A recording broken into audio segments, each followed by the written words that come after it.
The island of Sodor had many visitors, and the Fat Controller had scheduled more trains. Gordon, the big engine, had to work harder than ever before. "Come on," he called to the coaches. "Come on, come on, come on.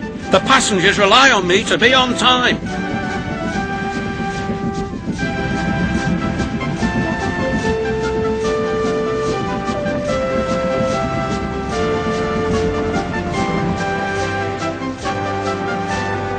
Whenever Gordon finished one journey,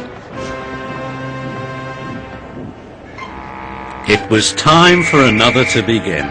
"Never mind," he puffed. "I like a good long run to stretch my wheels."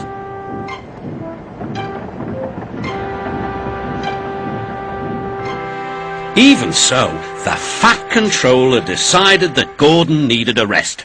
"James shall do your work." James was delighted. He liked to show off his smart red paint and was determined to be as fast as Gordon.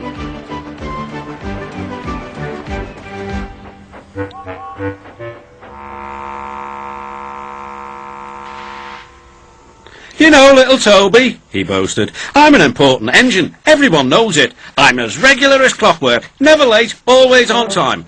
"Says you," replied Toby. Just then the Fat Controller arrived. "Your parts are worn, Toby, so you must go to the works to be mended." "Can I take Henrietta, sir?" "No. What would the passengers do without her?"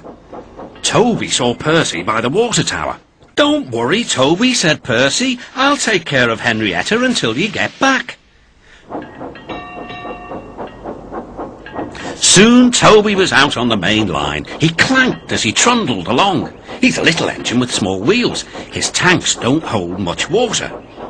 He had come a long way and began to feel thirsty. In the distance was a signal. "Good," he thought. "There's a station ahead. I can have a nice drink and a rest until James has passed." Toby's driver thought so too. Toby was enjoying his drink when the signalman came up. He'd never seen Toby before. Toby's driver tried to explain, but the new signalman wouldn't listen. "We must clear the line for James with the express. You'll have to get more water at the next station." Toby clanked sadly away.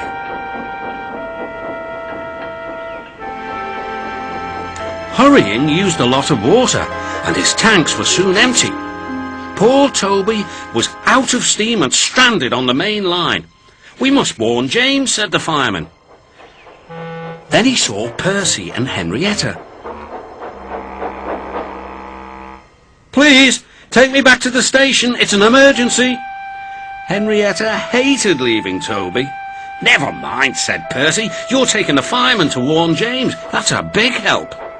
Henrietta felt much better. James was fuming when he heard the news. "I'm going to be late." "My fault," said the signalman. "I didn't understand about Toby." "Now, James," said his driver, "you'll have to push Toby." "What, me? Me? Push Toby and pull my train too?" Grumbling dreadfully, James set off to find Toby.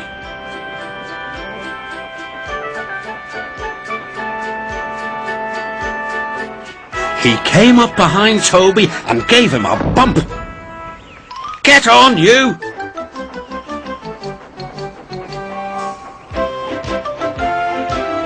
James had to work very hard.